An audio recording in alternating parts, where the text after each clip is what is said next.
everybody, it's Dana and welcome back to day 2 of the holiday card series. We are still working with some products from Hero Arts, and this is going to be making a beautiful glittery card. So I have some cherry cardstock, some Arctic cardstock, I have a stencil, I have some beautiful glitter paper.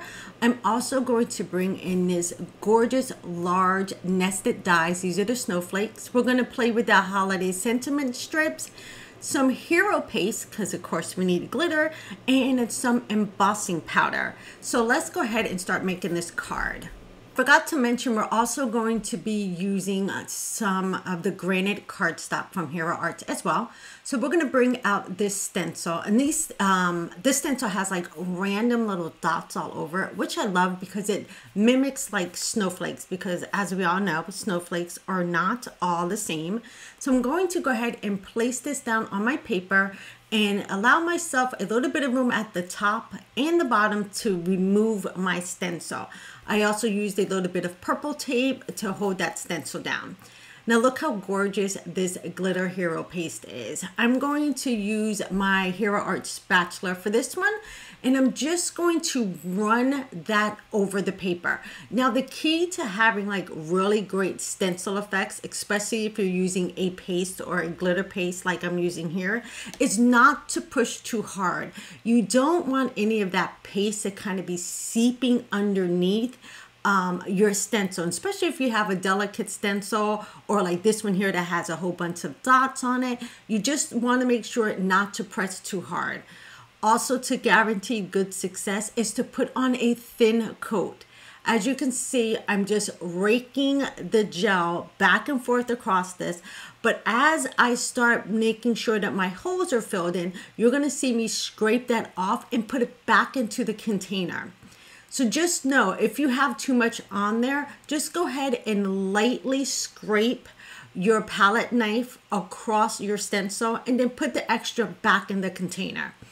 All right, go ahead and close that up, and now we can go ahead and peel off this stencil. And we're gonna have this gorgeous glittery snowflake dots for our background. All right, let's go ahead and set that aside and get working on something else. So now I have the cherry cardstock, and I'm going to grab the largest of the nestled snowflakes, place that right there at the top. I'm going to use some purple tape to hold that in place, and then I'll set that aside. If you are new here, welcome to the holiday card series. Don't forget to subscribe so you don't miss any of the series. All right, now we're going to start our stamping. I have my Arctic paper. I'm going to put it into my Misty. I am going to be doing some heat embossing, so I did use my Rapid Hold Cottontail powder tool to make sure I get any static off of that card base. And now I'm coming in with my embossing and watermark ink, and I'm going to show you a little tip. If you want crisp white results, I ask you to do this when you start stamping out your cards. First, I start with the embossing powder, the embossing ink. I'm going to press that down, make sure I get those sentiments, and I can kind of see that, right? Now I'm going to come back in with my unicorn white ink. And this is going to allow me to get a crisper, whiter embossing than just using the embossing ink by itself. So I went ahead and inked up all of my sentiments.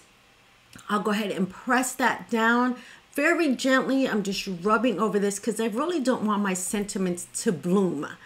So I can lift that up, and you're going to see a little faint of the white going on there. Now when I bring in my embossing powder, you're really going to see how this steps up that embossing. This really gives that white embossing powder a better punch compared to if you only use the clear embossing ink. So I'll tap on a little bit more of the embossing powder, and this is just a white embossing powder from Hero Arts. I just want to make sure I get everything covered before I start heating this. Now you can see I have a brighter white compared to if I just use the embossing ink by itself. I'll go ahead and heat set this. I like to start from the back, get that embossing powder nice and warm, and then I can bring it over to the front. And once I finish heating this, you're going to really see how much of a whiter impression we got here by using that unicorn ink. So that's just a little tip that I wanted to share with you guys. Now that I have my sentiments all the way stamped and ready to go, I am going to grab a piece of the scrapbook.com. This is the adhesive sheets.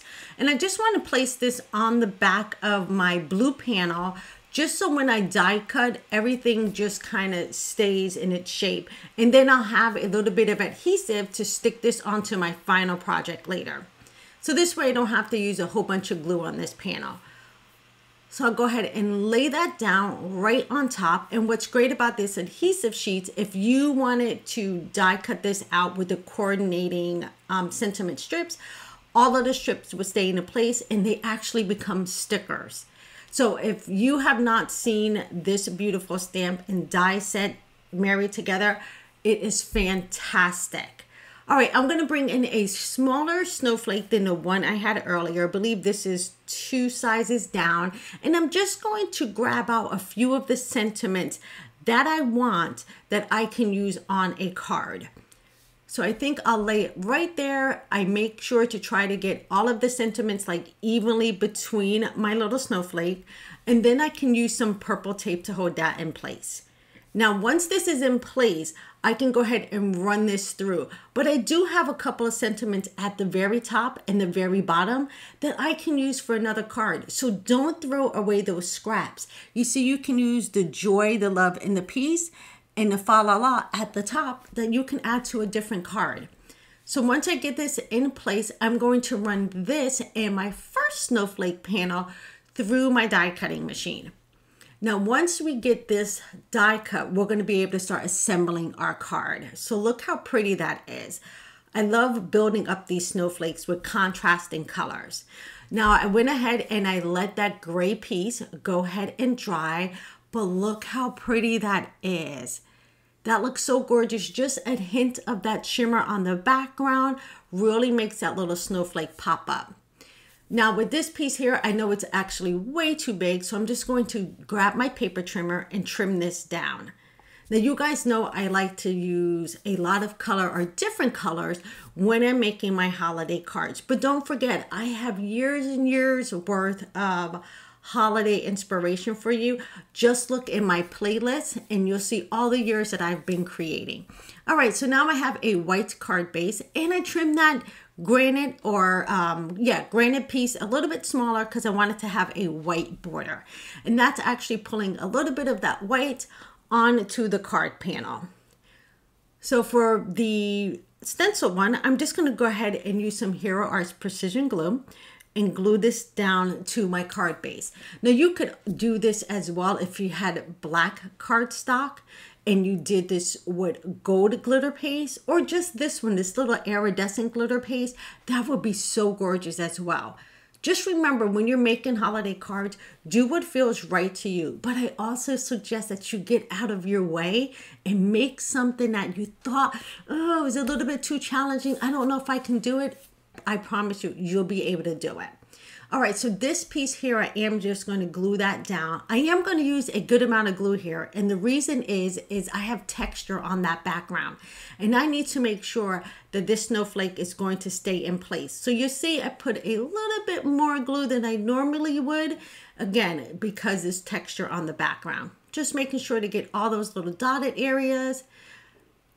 And now I can go ahead and flip this over and press this down onto the card. Now what I could have did is also put that adhesive sheet that I did on the blue parts on this piece as well, but I totally forgot to do that. So I'll go ahead and line that up, just kind of trying to get this centered. And once I had that down, I started thinking, I don't know if I want this blue piece to just be layered up on top. So I'm going to kind of switch things up. And I'm going to grab some foam tape instead. So this is my little mega roll of foam tape. I buy this tape like once a year and it lasts me all year long. So I'm going to go ahead and use my foam tape instead. So I'll go ahead and line up some of these pieces here. And the reason I'm doing this is I decided I just want a little bit of dimension on the snowflakes. I wanted that top layer to pop up off the card just to give us a little bit of dimension, not too much, so I'll be able to mail this without having to incur any more fees at the post office, by just having this one little layer popped up. And I can go ahead and flip that around, line up my points, and look how gorgeous this is, you guys.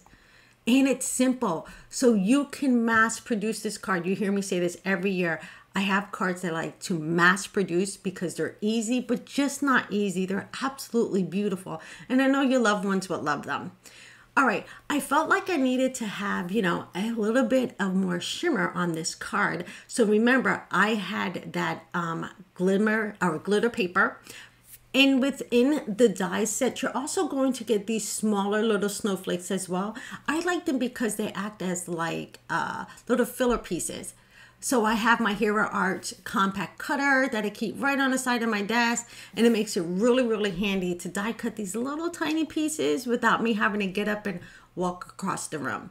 So as you can see, I'm going to end up with some gorgeous little snowflakes. And again, that's just bringing a little bit of that white down to that gray, because I have white as my card base.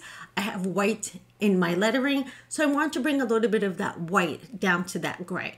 And again, just having these little extra bits onto your card really just takes your card up a notch.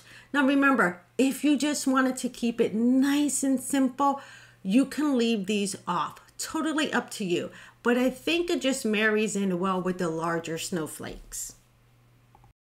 Now for just a little bit of added punch, I am going to bring in my white Jelly Roll pen, and I'm just going to add some white to this red area. I just felt like it was a little bit lost. So as you can see, I'm just putting small little dots at the end of each part of that snowflake.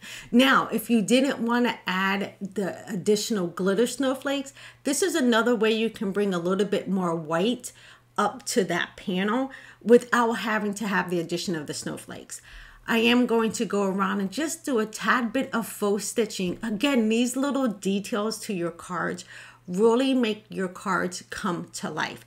And a Jelly Roll pen is a very inexpensive investment to have in your craft space. Sorry about that. All right, I'm just going to bring this last part of this faux stitching around, and look how pretty this card is. All right, everybody, that is day 2 of the card series. I will see you guys back here for day 3. Have a fantastic day, everyone. Stay safe, and I'll see you in the next video. Take care, everybody. Bye-bye.